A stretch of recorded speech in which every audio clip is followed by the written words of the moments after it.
hello again if you've just watched UK review.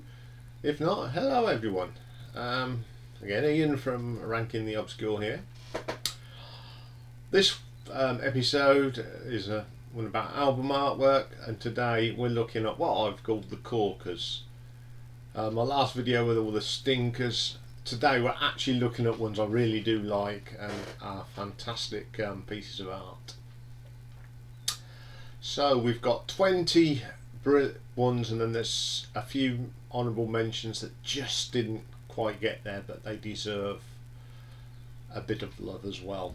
Okay then, so number 20 in this fantastic list is Queen's Innuendo from 1991. This is it was actually a drawing by someone called Granville, called The Juggler of the Universe, and obviously the guys in Queen liked it, and they brought in an artist called Richard Gray to put some colour into it. I just love it. I don't know why. I think it's a really good cover. Good album, of course. I think it just sums it Queen up. Lovely cover. Okay, number 19 is from Jethro Tull, 1987 album Crest of a Knave. I do like the knights and all that sort of thing, the Templar Knights. This is actually designed by an artist who's an heredic, Andrew Stewart Jameson. It just looks good. I do like the way that Jethro Tull's wrote the Tull bit. It just all definitely looks medieval. Really good cover. Not a bad album either. One of the better ones of the 80s. Okay, next, number 18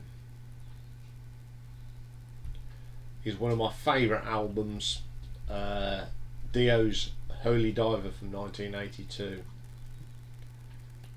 I just love this. This is actually it was a drawing by a guy called Gene Hunter. But to make it even better, they brought in Dio brought in a guy called Randy Barrett, and this is a quote from Ronnie himself. He says, "Gene was this musician we knew who drew pretty well, so we asked him to draw it for us, and this is what he come up with, and then they brought the other Randy in to finish it off." And it is just terrific, so moving. Just goes well with the song Holy Diver. Absolutely fantastic colour. I do love that sky. It's quite haunting, and the chain from the demon. Terrific cover. Okay, coming in at number 17 is Legend of the Shires from Threshold, who are a British progressive metal band. The album came out in 2017. This cover was painted by a Russian artist called Alina Diana. It just fits the name of the album, Legend of the Shires.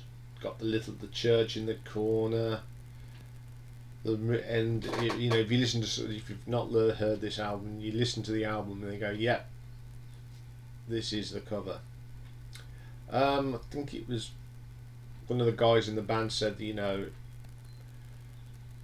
when they saw the cover first, and they said, yes, it does suit the album, and it is. It's a great album, and a fantastic cover to go with it. Okay, coming in at number 16 is one of my favourite album artists. It was from Fish's live album 2017, Farewell to Childhood, by the brilliant Mark Wilkinson. I'm going to be doing a whole episode on Mark Wilkinson at some stage, because he's made some absolutely belters. What I like about this, you've got like the colour bit is from the Misplaced Childhood original cover, and you get the jester going through the wind, which I always find, the jester's gone. And I just love the eerie black and white of the Misplaced Childhood boy. It's a terrific cover. Bit daunting, and it is not a bad live album. It's an enjoyable album. Okay, next one, number 15. This is a band that actually featured a couple of times on the Stinkers, but they have now been got their pardon because it's Saxon's 1984 Crusader album. I love this. Again, it's nights. I just love all that sort of thing. This is painted by a chap called Paul Raymond Gregory. A lot of fans say this is an album that was a bit mix and match from the band. I think it's absolutely right. There was some stuff going through that change, but the actual title track, of course, Crusader, is absolutely brilliant. Really good album cover, that one. Okay, number 14, another band that was in Stinkers, but they've redeemed themselves this time. This is from Halloween, 1987's Keeper of the Sea Keys Part 1, 7 Keys Part 1, by an artist called Elraya Kainto, I think. I love this. I just love the keys in the crystal ball, and the figure with no face, quite daunting, and the picture outside of the mountains and the lake, terrific. I do like that cover. I like most of the Halloween covers, obviously, except Pink Bubbles Go Ape, and we've talked about that already. Okay, coming in at number 13, another of my favourite album artists, Roger Dean, and this is his 1974 album Relayer. I love this cover. I just love it. It's like if you're going on a journey and you've got the Three Horsemen. One of my favourite Yes albums as well. So it was across. There's so many. Again, I shall do a whole show on Roger Dean and Yes. There's so many that you can talk to, but this is my favourite. It's just quite daunting, and goes with the album. The craziness of the album. It looks like they're actually going through the gates of delirium. Okay, coming in next, an album cover from one of my favourite bands, and one of my favourite albums by the band. It's 1976 Genesis Wind and Wuthering, and a picture painted by Colin Elgie. I just love the mystique of this, and it goes with the sort of the songs on the album. It's very pastiche. The back cover of this is very similar. You've got a flock of birds going over the top. Terrific cover, terrific album. One of my favourites of all time. Okay, coming in at number 11, just outside the top 10, another band that got a bit of a slating in the Stinkers, but this is one of Derek Riggs' finest pieces of artwork. It's from the Seventh Son of a Seventh Son, Iron Maiden, 1988. This is absolutely stunning. I saw them on this tour a couple of times, and the backdrop to this stage show is fantastic. Again, Derek Riggs will get his own show because he has produced some absolute belters, but this is probably his finest. I just like the shades of blue. It's sort of taking Maiden from the old into the new. Terrific cover. Okay then, now we're moving into the top 10. And coming in at number 10 is one of the most iconic album covers of all time. It's from 1977, Bat Out of Hell from Meatloaf, by the late Richard Corbin, who painted this. I just love this. The motorbike coming banging out of the ground. Terrific. Again, another fantastic album.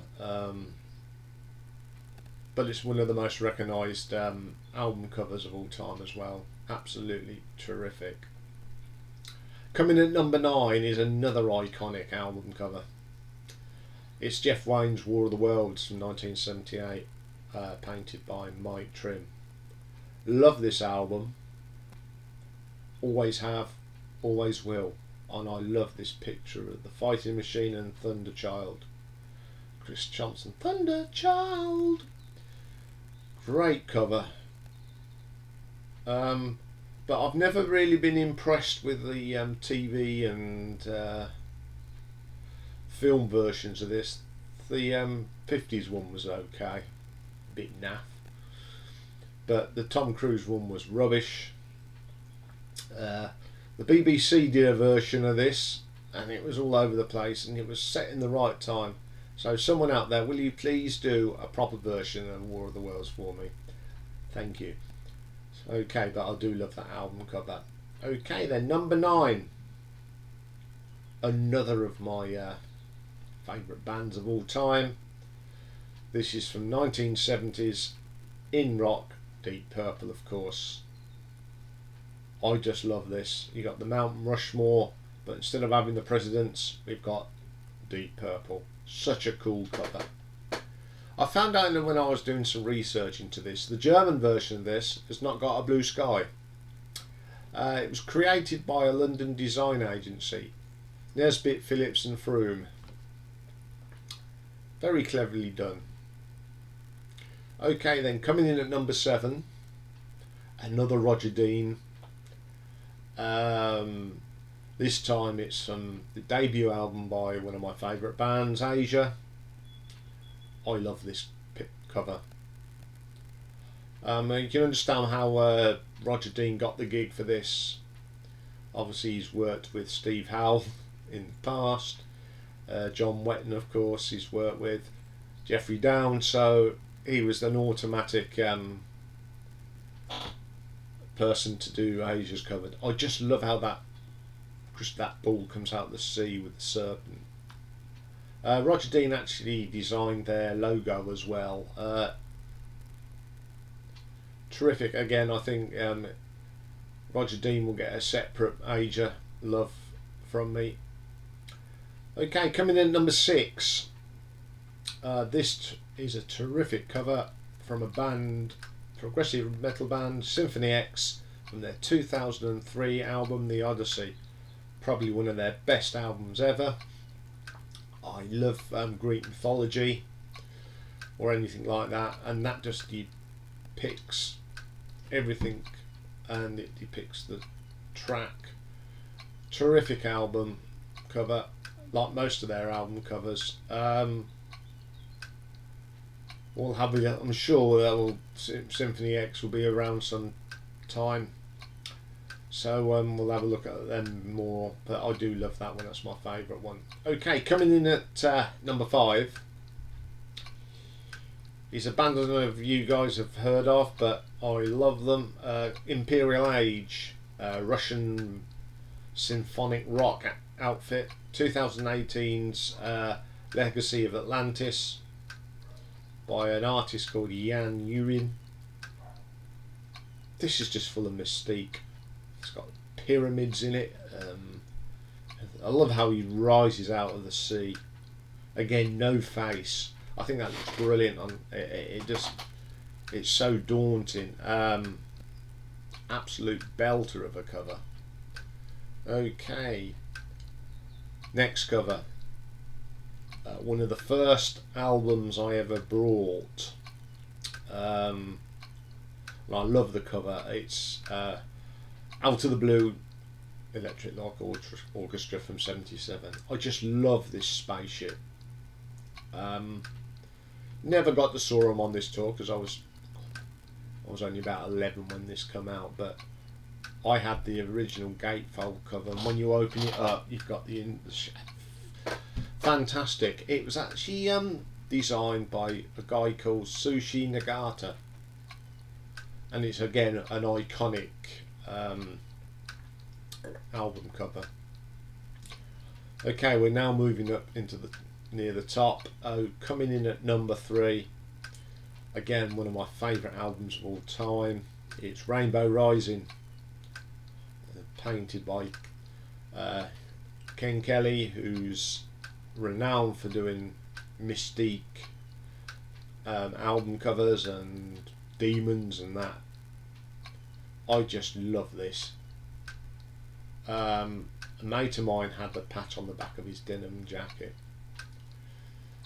It's rainbow. It defines rainbow to me, and obviously this is their best album ever. Terrific cover. Now 1 and 2 was hard, but coming in at number 2 is the Magnum 1985's On a Storyteller's Night. That is just terrific. It's actually a sketch from guitarist Tony Clarkin, who gave it to an artist called Rodney Matthews, and that's what they came up with. It's just very hobbity, ghouls, and it's just a fantastic cover from a fantastic album. Again, Magnum's album covers have always been terrific. So my number 1, for my second favourite band of all time, my favourite album cover artist has to be Mark Wilkinson, and of course it's Marillion's debut album, Script for a Jester's Tear. This is just brilliant. It's a brilliant album, brilliant cover. I remember the first time I saw this cover.